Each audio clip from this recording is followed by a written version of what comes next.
تفوز والله خوش رقصة يا أخي تفوز عندي خوش فصلة يا أخي تفوز خوش رقصة عندي لك رقصة قوية يا الحبيب اسمها صبوحة خطبها نصيب مد يدك كنا بتعطيها كف وهز شطفكين خليك شبيب عطني رقصة وفريسة زيد عليها شوي عندي بيزة حق المحتر اللي نعرفه صيده سوي لي وقفة رهيبة هيا نسوي رقصة بياض جيب لي واحد كرك يلا بياض طق سيارة بوليس يلا يلا سوي لي رقصة ثانية رقصة البطريق ولا ستة في ماي تفوز عندي خوش فصلة يا أخي تفوز. Hello guys, now ഞാനിപ്പോൾ Bethany അക്കാഡമിയിലാണ് ഉള്ളത്. Bethany അക്കാഡമിയുടെ 43rd academy day ആണ് ഇവിടെ നടക്കുന്നത്. സോ ഞാൻ ഭയങ്കര എക്സൈറ്റഡാ. എനിക്കറിയാം എൻ്റെ ഫാൻസ് ഭയങ്കര എക്സൈറ്റഡ് ആണെന്ന്. എന്നെ ഇവിടെ ഒരു ഹോസ്റ്റ് ഒരു പരിപാടിയുടെ ഇൻട്രോ പറയാൻ വേണ്ടിയാണ് വിളിച്ചിരിക്കുന്നത്. അപ്പം തുടങ്ങാം. നെക്സ്റ്റ് പരിപാടിയിലോട്ട് പോവാം. ഇടയിൽ എന്തെങ്കിലും പ്ലാൻ ഉണ്ടോ? വാട്ട് ഇസ് നെക്സ്റ്റ് പരിപാടി? നെക്സ്റ്റ് പരിപാടി എന്ന് പറഞ്ഞാൽ ഇച്ചിരി ഒരു ക്വസ്റ്റ്യൻ ആണ്. ലൈക്ക് ഞാൻ അതിൻ്റെ ക്വസ്റ്റ്യൻ മാത്രം ഞാൻ ഇപ്പോൾ ഇവിടെ പറയാം. Towards the end of the program I will reveal the answer also. So it is the program ഇതാണോ Keralam. So, up next is an engaging skit presented by 25 talented students of class 11, thoughtfully put together by Lindsay Miss and Vincy Miss. Get ready to enjoy this performance. Please welcome them to the stage. തെക്ക് പടിഞ്ഞാറൻ തീരത്ത് സ്ഥിതി ചെയ്യുന്ന കേരളം പ്രകൃതി സൗന്ദര്യം, സമൃദ്ധമായ സംസ്കാരം, ഉയർന്ന സാമൂഹിക പുരോഗതി എന്നിവ കൊണ്ട് ശ്രദ്ധേയമായ ഒരു സംസ്ഥാനമാണ് കേരളം. നമ്മൾ അഭിമാനത്തോടെ ദൈവത്തിന്റെ സ്വന്തം നാട് എന്ന് വിളിക്കുന്ന കേരളം പുറമേ കാണുന്ന സൗന്ദര്യത്തിനപ്പുറം ചിലപ്പോൾ വേദനയുടെ മൗനകഥകളും ഒളിപ്പിച്ചിരിക്കുന്നു. ഉയർന്ന സാക്ഷരതയും മനുഷ്യവികസന സൂചികകളും നമ്മെ ലോകത്തിനു മുന്നിൽ ഉയർത്തിക്കാട്ടുമ്പോഴും ഈ മണ്ണിൽ തന്നെ നീതി തേടി നിലവിളിക്കുന്ന ചില നിസ്സഹായ ശബ്ദങ്ങൾ കേൾക്കാതെ പോകുന്നു എന്നത് വേദനാജനകമായ സത്യമാണ്. അപ്രകാരം ചില വേദനാജനകമായ സത്യങ്ങളും ദൈവത്തിന്റെ സ്വന്തം നാട്ടിലെ ചില നല്ല മൂല്യങ്ങളും നിങ്ങളുടെ മുന്നിൽ ഞങ്ങൾ അവതരിപ്പിക്കുന്നു. ഇതാണോ കേരളം? അല്ല, ഇതാണ് കേരളം.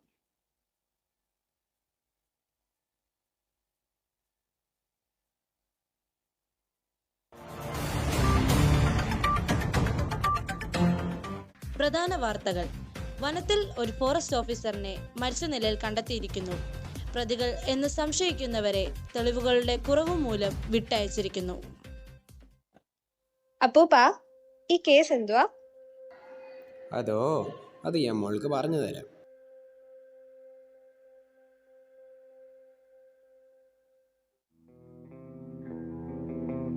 ഓഫീസർ വരുന്നതിന് മുന്നേ തടിയല്ല ലോറി കയറ്റ്. സുരേഷ്, പെട്ടെന്നാവട്ടെ. പെട്ടെന്ന് വെട്ട്. ബോസേ, അയാൾ വരുന്നുണ്ട്. എന്താ ഇവിടെ നടക്കുന്നേ? ഇതൊക്കെ നിയമത്തിനെതിരാന്ന് അറിയത്തില്ലേ? സാറേ, ഞങ്ങള് പാവങ്ങളാ, ജീവിച്ചു പൊക്കോട്ടെ. സാർ ഇതങ്ങ് മേടിക്ക്. സാറും ഹാപ്പി, ഞങ്ങളും ഹാപ്പി. ഈ കൈക്കൂലി എന്ന് എന്നെ നിങ്ങളുടെ സൈഡിലാക്കാനാ പ്ലാനെങ്കിൽ അത് നടക്കത്തില്ല. ഞാനിതിപ്പോ തന്നെ റിപ്പോർട്ട് ചെയ്യും. ഞാൻ അപ്പോഴേ പറഞ്ഞതാ അയാളെ തീർത്തേക്കാമെന്ന്. ഇനി താമസിപ്പിക്കണ്ട, പോകുന്ന വഴിക്ക് അയാളെ അങ്ങ് തീർത്തേക്കാം. അയാൾ വീട്ടിലേക്ക് പോകുന്ന വഴി എനിക്കറിയാം.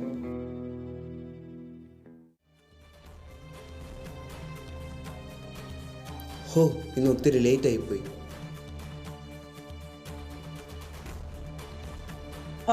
സാർ ഇവിടെ ഉണ്ടായിരുന്നു. ഞങ്ങൾക്കൊന്ന് സംസാരിക്കണമായിരുന്നു. സാറ് ഞങ്ങളെ പറ്റി റിപ്പോർട്ട് ചെയ്തല്ലേ? ഞാൻ നിയമത്തിന് വേണ്ടിയേ നിൽക്കൂ. ചന്ദനം കടത്തുന്നത് ഇല്ലീഗലാണ്. ഒരു ഓഫീസർ എന്ന നിലയ്ക്ക് ഇത് റിപ്പോർട്ട് ചെയ്യേണ്ടത് എൻ്റെ കടമയാണ്. അപ്പം സാറ് നമ്മളോട് അല്ല അല്ലേ? സുരേഷേ, അയാളെ അങ്ങ് തീർത്തേക്ക്.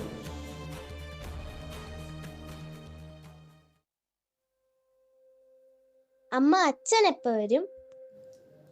ഇപ്പൊ വരും മോളെ. മോള് കിടന്നുറങ്ങിക്കോ.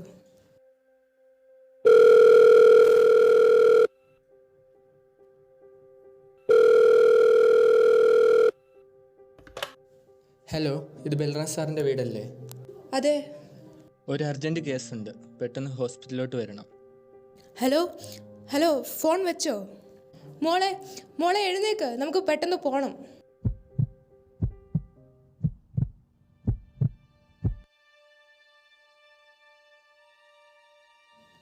സർ, എന്തു പറ്റി?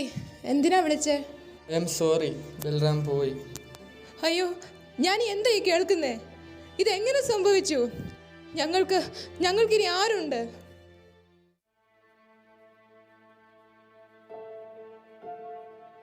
അവർക്ക് ശിക്ഷയൊന്നും കിട്ടിയില്ലേ അപ്പൂപ്പ? അതിൻ്റെ ജഡ്ജ്മെൻ്റ് ഒക്കെ നടന്നു മോളെ. പക്ഷേ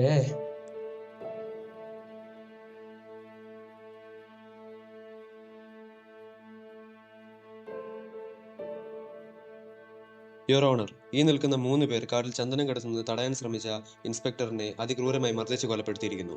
ഒബ്ജക്ഷൻ യുവർ ഓണർ. ഈ കേസിന് മതിയായ തെളിവുകളില്ലാത്തതിനാൽ എൻ്റെ കക്ഷികളെ കള്ളക്കേസിൽ കുടുക്കിയിരിക്കുന്നതാണ്. ആയതിനാൽ കോടതി എൻ്റെ കക്ഷികൾക്ക് ന്യായവിധി നടപ്പാക്കണമെന്ന് ഞാൻ താഴ്മയെ അപേക്ഷിക്കുന്നു. പ്രോസിക്യൂഷൻ എന്തെങ്കിലും പറയാനുണ്ടോ? Yes your honour. ഈ നിൽക്കുന്ന പ്രതികൾക്കെതിരെയുള്ള സാക്ഷി പറയാനുള്ള സാക്ഷികളെ വിളിക്കാനുള്ള അനുമതി ഞാൻ ബഹുമാനപ്പെട്ട കോടതിയോട് താഴ്മയായി അപേക്ഷിക്കുന്നു. Objection, Your Honor. Under Section 134 of the Indian Evidence Act, no particular number of witnesses shall be required for the proof of any fact. ആയതിനാൽ സാക്ഷികളെ തന്നെ തെളിവായി എടുക്കാൻ കഴിയുകയില്ല. മതിയായ തെളിവുകളില്ലാത്തതിനാൽ കക്ഷികളെ ജാമ്യത്തിൽ വിട്ടിരിക്കുന്നു. Case closed.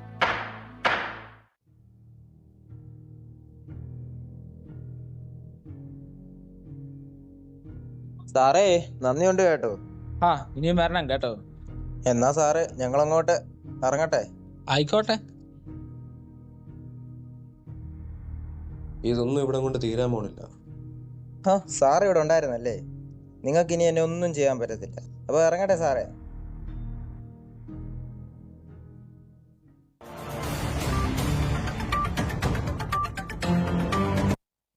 ഇപ്പോൾ കിട്ടിയ പ്രധാന വാർത്ത.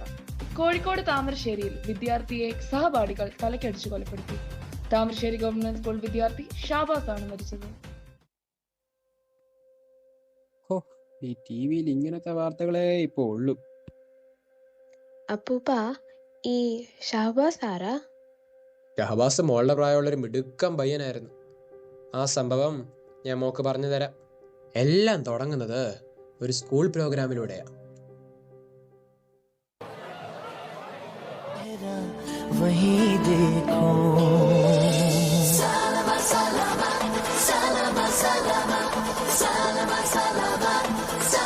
फलक देखो, ज़मीं देखो, जहाँ देखो तेरा चेहरा वहीं देखो. हर एक मंजर तेरा मंजर, वो क्या मंजर जहाँ तुझको नहीं देखो.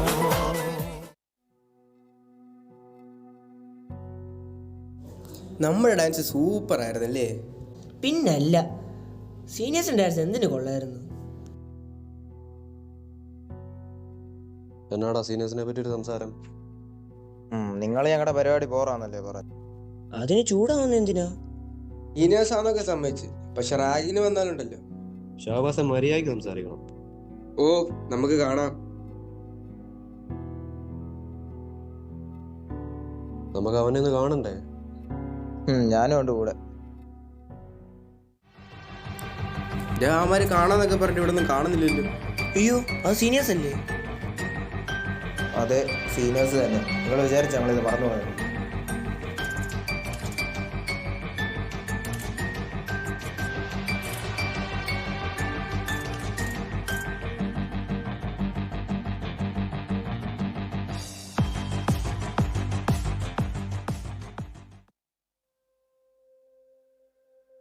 അവർക്ക് ശിക്ഷയൊന്നും കിട്ടിയില്ലേ അപ്പൂപ്പ? അവർക്കൊരു ശിക്ഷയും കിട്ടിയില്ല. അവരെ പിന്നെയും പരീക്ഷ എഴുതിപ്പിച്ചു. കഷ്ടം തന്നെ. ഇതിനേക്കാൾ നമ്മളെ സങ്കടപ്പെടുന്ന ഒരു കഥ ഞാൻ മോൾക്ക് പറഞ്ഞു തരാം.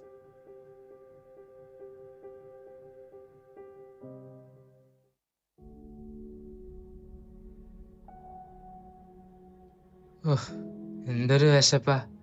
4 ദിവസമായി കഴിച്ചിട്ട്. അമ്മയ്ക്ക് വേണ്ടി എന്തേലും കൊണ്ടുപോകണം.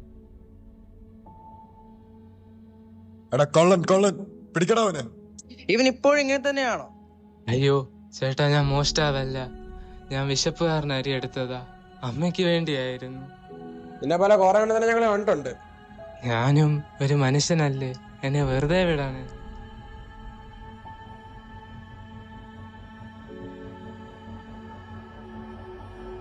എന്റെ മോനെ, നീ എവിടെയാ?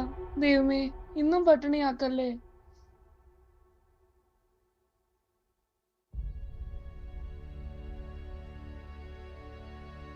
ആരാ ഇവനെ ഇവിടെ അടിച്ചേ?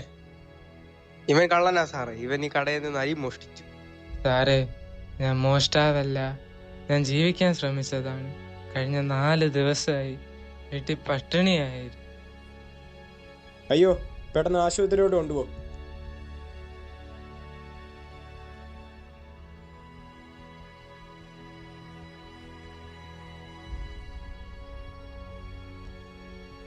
ഡോക്ടർ, മധുവിന്റെ കാര്യം എന്തായി? I am sorry, it's too late. ഇയാൾ മരിച്ചു. ഡോക്ടർ സാർ, എന്റെ മോൻ എന്ത് പറ്റി? എന്നോട് ക്ഷമിക്കണം, ഞങ്ങൾ ആവുന്നത്രയും ശ്രമിച്ചു. മധു നമ്മളെ വിട്ടുപോയി. സാറിന് അറിയാമോ, എന്റെ കുഞ്ഞിന് ഞാൻ വാങ്ങിച്ച ചോറാണ് ഈ പുതിയത്. അവൻ എന്തെങ്കിലും കഴിച്ചിട്ട് 4 ദിവസമായി.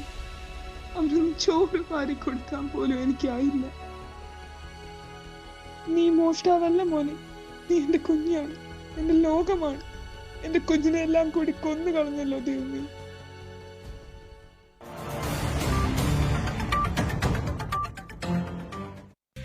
ഇപ്പോൾ ലഭിച്ച പ്രധാന വാർത്തകൾ. അട്ടപ്പാടിയിൽ അരി മോഷ്ടിച്ചു എന്നാരോപിച്ച് യുവാവിനെ മർദ്ദിച്ച് കൊലപ്പെടുത്തി. അട്ടപ്പാടി ഗ്രാമത്തിൽ താമസിക്കുന്ന 27 വയസ്സുള്ള മധുവിനെയാണ് 6 പേരടങ്ങുന്ന സംഘം മർദ്ദിച്ച് കൊലപ്പെടുത്തിയത്. നന്മയ്ക്ക് കൂട്ടു നിൽക്കുന്നവർ എപ്പോഴും തോറ്റുപോകുമോ?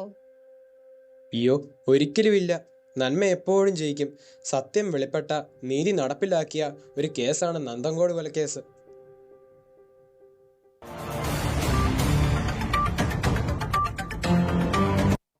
പ്രധാന വാർത്തകൾ. നാടിനെ നടുക്കിയ നന്തങ്കോട് കുടുംബക്കൊലക്കേസിലെ വിധി ഇന്നറിയാം.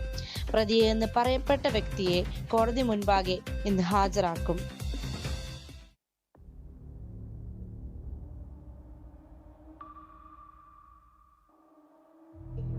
മോനെ, നീ എന്നെ ഞങ്ങളോട് മിണ്ടാതിരിക്കുന്നത്? നിന്റെ വിഷമം ഞങ്ങളോട് പറ. നിങ്ങൾ ആരും എന്നെ മനസ്സിലാക്കുന്നില്ല. ഈ വീട്ടിൽ ഞാൻ ഒരു തടവുകാരനെ പോലെയാണ്. നിനക്ക് വേണ്ടി ഞങ്ങളെല്ലാം ചെയ്തു തരുന്നില്ലേ? അത് നിങ്ങളുടെ ദയ മാത്രം. എനിക്ക് വീട്ടിൽ ഫ്രീഡം ഇല്ല. ചേട്ടാ, അങ്ങനൊന്നും പറയരുത്. എനിക്കൊരു പ്രശ്നവും ഇല്ല. എന്നെ ശല്യം ചെയ്യുന്ന എല്ലാത്തിനെയും ഞാൻ തീർത്തു കളയും.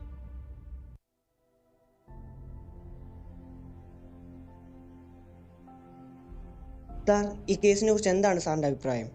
ഒരു സാധാരണ കേസല്ല, ഒരു കുടുംബം മുഴുവൻ തന്നെയാണ് പ്രതി ഇല്ലാതാക്കിയിരിക്കുന്നത്. സാർ, എപ്പോൾ പ്രതി പിടിക്കപ്പെടും? നീതി അവനെ തപ്പിപ്പിടിക്കും. അവൻ എന്തായാലും ഈ കോർട്ടിൽ എത്തിയിരിക്കും. സാർ, പോലീസിന്റെ അനാസ്ഥ മൂലമല്ലേ പ്രതിയെ പിടികൂടാത്തത്? ഒരിക്കലുമല്ല.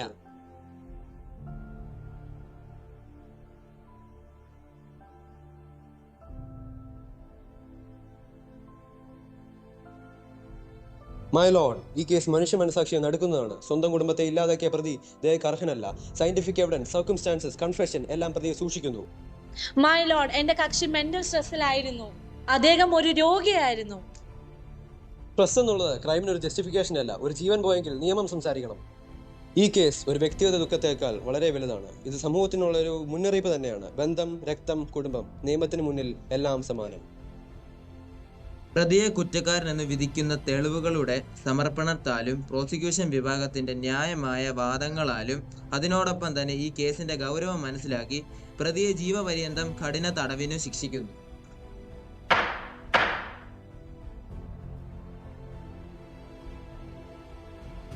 അപ്പൂപ്പ, എനിക്ക് സന്തോഷായി. ആർക്കും ശിക്ഷ കിട്ടിയല്ലോ.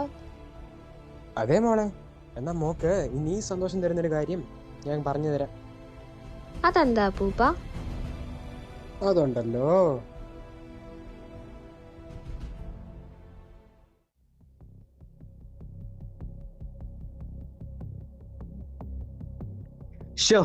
ഇന്നും ലേറ്റായി.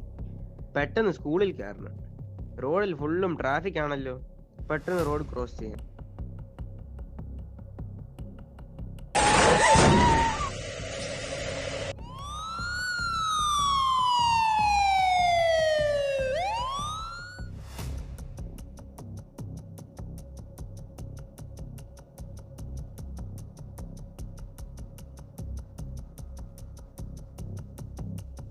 ഡോക്ടർ, എന്റെ മോൻ അവൻ എങ്ങനെയുണ്ട്? ഒരുപാട് ബ്ലഡ് പോയിട്ടുണ്ട്. ഇപ്പൊ തന്നെ നെഗറ്റീവ് ബ്ലഡ് കിട്ടിയില്ലെങ്കിൽ സിറ്റുവേഷൻ ഡേഞ്ചർ ആകും. നിങ്ങൾ പെട്ടെന്ന് പോയി ബ്ലഡ് അറേഞ്ച് ചെയ്യൂ. ദൈവമേ, ഞാൻ എവിടുന്ന് ബ്ലഡ് അറേഞ്ച് ചെയ്യും? എന്താ സംഭവം? അച്ഛോ, എന്റെ മോനൊരു ആക്സിഡന്റ് ഉണ്ടായി. O നെഗറ്റീവ് ബ്ലഡ് വേണം. ഞാൻ ഇപ്പൊ ബ്ലഡ് എവിടുന്ന് അറേഞ്ച് ചെയ്യും? അതിന് പ്രയാസപ്പെടേണ്ട ആവശ്യമില്ല. എന്റെ ബ്ലഡ് O നെഗറ്റീവാ.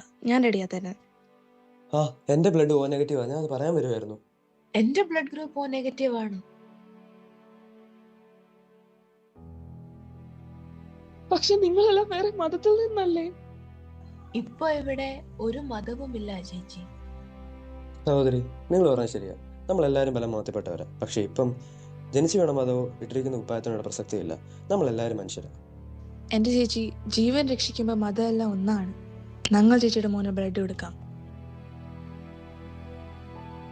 സിസ്റ്റർ, എന്റെ മോന് ബ്ലഡ് കൊടുക്കാൻ 3 പേർ റെഡി ആയിട്ടുണ്ട്. 3 പേരോ? ഇത്രയും റെഡ് ബ്ലഡ് ഗ്രൂപ്പ് ആയിട്ട്? എന്തായാലും കുട്ടി റിക്കവർ ആയിട്ട് വരുവാണ്. ബ്ലഡ് ആവശ്യമുള്ളപ്പോൾ അറിയിക്കാം.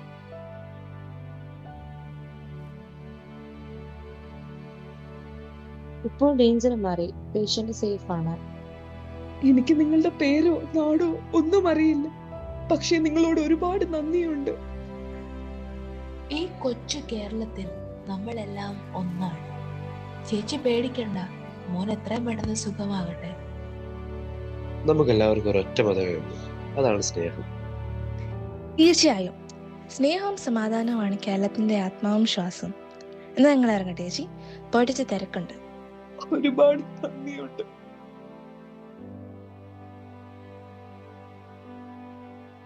അവരെത്ര നല്ല മനുഷ്യരാ പൂപ്പ. ഇത്ര പെട്ടെന്ന് സഹായിക്കാൻ തയ്യാറായല്ലോ. അതെ മോളെ, ഇതാണ് നമ്മുടെ കേരളം. പച്ച നിറമുള്ള വയലുകളും സ്നേഹമുള്ള ആളുകളുമുള്ള നല്ലൊരു നാട്. ഇവിടെ നല്ല കാര്യങ്ങൾ കൂടുതലുണ്ട്. ചിലപ്പോൾ കുറച്ച് തെറ്റുകളും ഉണ്ടാകും. നീ സത്യം പറയാൻ പഠിക്കണം. മറ്റുള്ളവരെ സഹായിക്കണം. ഈ മണ്ണിനെ സ്നേഹിക്കണം. നീ നല്ലൊരു കുട്ടിയാകുമ്പോൾ നമ്മുടെ കേരളവും കൂടുതൽ മനോഹരമാകും. ഞങ്ങളിപ്പോൾ നിങ്ങളോട് അറിയിച്ചത് കുറ്റകൃത്യങ്ങളെ കുറിച്ചോ പരാജയങ്ങളെ കുറിച്ചോ മാത്രമല്ല. നമ്മൾ പറയുന്നത് മാറ്റം സാധ്യമാണെന്ന വിശ്വാസത്തെ കുറിച്ചാണ്. ഓരോ തെറ്റിനും പിന്നിൽ ഒരു പഠനമുണ്ട്. ഓരോ വീഴ്ചയ്ക്കും പിന്നിൽ വീണ്ടും എഴുന്നേൽക്കാനുള്ള അവസരമുണ്ട്. നമ്മൾ ചിന്തിക്കുമ്പോൾ, ചോദിക്കുമ്പോൾ, പ്രതികരിക്കുമ്പോൾ സമൂഹം മാറി തുടങ്ങും. നാളെയുടെ ലോകം നമ്മുടെ കൈകളിലാണ്. മൗനമല്ല, ഉത്തരവാദിത്തമാണ് നമ്മെ മുന്നോട്ട് നയിക്കേണ്ടത്. കാരണം ശക്തമായ സമൂഹം ജനിക്കുന്നത് ശബ്ദമുള്ള ജനങ്ങളിൽ നിന്നാണ്. ഇതൊരു പ്രസംഗമല്ല, ഇതൊരു ഓർമ്മപ്പെടുത്തലാണ്. നമ്മൾ ഓരോരുത്തരും ഒരു മാറ്റത്തിന്റെ തുടക്കമാണെന്ന് പറയുന്ന ഓർമ്മപ്പെടുത്തൽ. കണ്ണുകൾ തുറക്കുമ്പോൾ കാണുന്ന അനീതികളെ ഹൃദയം തുറന്ന് തിരിച്ചറിയുമ്പോൾ നമ്മൾ നിശബ്ദരായി നിൽക്കാതെ സംസാരിക്കാൻ തുടങ്ങണം. അവിടെയാണ് യഥാർത്ഥ മാറ്റം ആരംഭിക്കുന്നത്. ഒരാൾ സംസാരിച്ചാൽ അത് ശബ്ദമാണ്. പലർ സംസാരിച്ചാൽ അത് ശക്തിയാണ്. ആ ശക്തിയിലാണ് നീതിയുടെ ജനനം. ഇന്ന് ചോദിക്കപ്പെടുന്ന ചോദ്യങ്ങൾ നാളെയുടെ ഉത്തരങ്ങളായി മാറും. ഇന്ന് ഉയരുന്ന ശബ്ദങ്ങൾ നാളെയുടെ ദിശ നിർണ്ണയിക്കും. കാരണം ഓരോ ശബ്ദത്തിനും ഒരു സമൂഹത്തെ മാറ്റാനുള്ള ശേഷിയുണ്ട്. നന്ദി.